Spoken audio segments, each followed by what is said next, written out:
I don't know how the Bucks keep doing this. I don't know what it is about them and playoff basketball and being virtually counted out by me, by everybody, whether it be in a game or a series or whatever. I don't know how they keep doing it and then ending up winning the game or winning the series. I don't know how they keep doing it. It's amazing. This is the most resilient team I've ever had the pleasure of watching in my life. This team was down 14 points in the fourth quarter, and they came back on the road in TD Garden, one of the toughest places to play in all of basketball, in all of sports for that matter. And they somehow did it. I mean, they just decide, at some certain moment when everything is against them and their backs are completely against the wall, that it's like, yeah, time to hit shots now. Like, it's amazing. It truly is amazing how the Bucks do it. But, I mean, this felt like Game 7 in Brooklyn. It felt like Game 5 in Phoenix. I mean, in each of those games, I had a similar feeling of, oh man, this game's over. This game's over. I mean, when the Bucks came out in Game 5 and they got down early, they were down 32-16 early in that game. I was like, man, yeah, we're gonna have to win Game 6 and then go back to Game 7 to win the finals. And then they erased that deficit in minutes, and they led at halftime, I think, and they ended up winning the game in the final seconds on that Giannis alley-oop, the valley-oop as we like to call it. And then, of course, Game 7. I don't know how many times in that Game 7 against the Nets that I felt like the Bucks were just completely done. Like it was the KD dunk transition or the Harden bank shot three. I mean, so many moments in that game where I'm like, yeah, that's it, man. We're gonna lose this series and we're gonna go back home and be searching for answers again in another offseason. And they found a way to win somehow, some way. They just keep finding ways to win, and I love it. I love this team, man. I love the Bucks. They're the one team that does this for me every single time. The one team.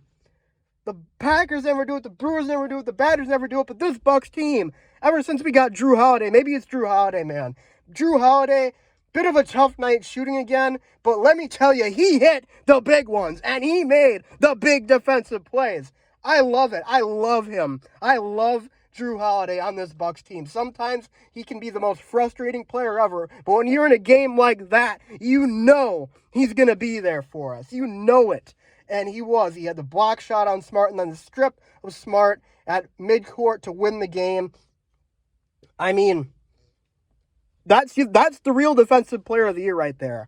I haven't made my thoughts known on Marcus Smart being to the defensive player of the year on this channel yet, but Marcus Smart is the most fraudulent defensive player of the year I've ever seen. He is not a guy who anchors a defense to me. He's a guy who gets by on baiting their officials for calls and, just being a pest in general. And for what it's worth, he is good at being a pest, but he's not the defensive player of the year. He doesn't make plays like that, man. He doesn't make plays like that.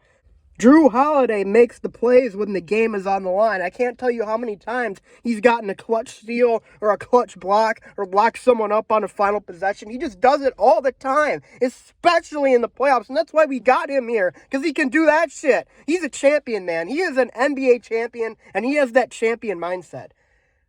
But enough about Holiday. How about Giannis, man?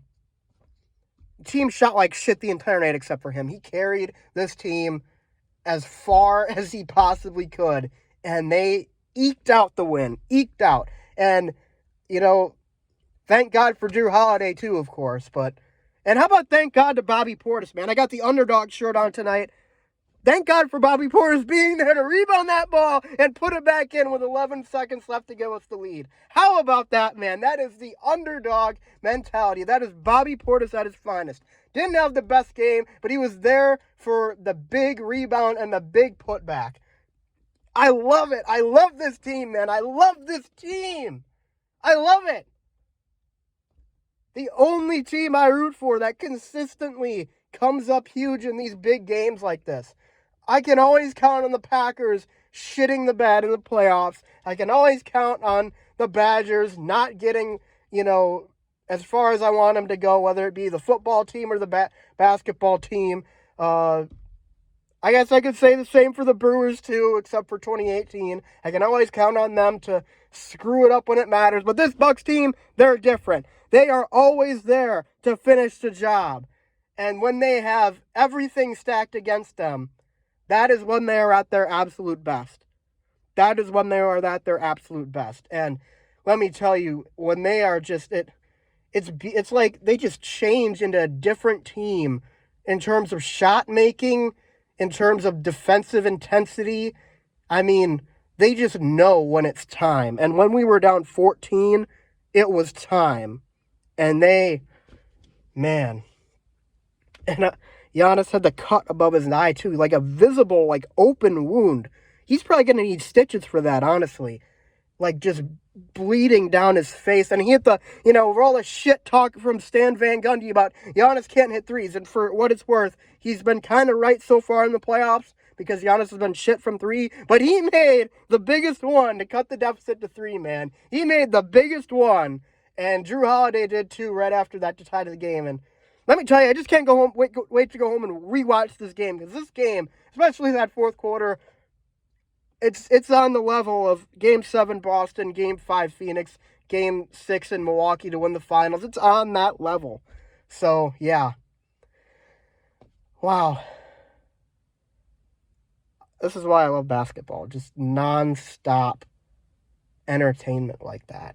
And to see the best player in the world, one of the best defenders in the game, Drew Holiday, and of course Giannis too, just decide to say, that's it.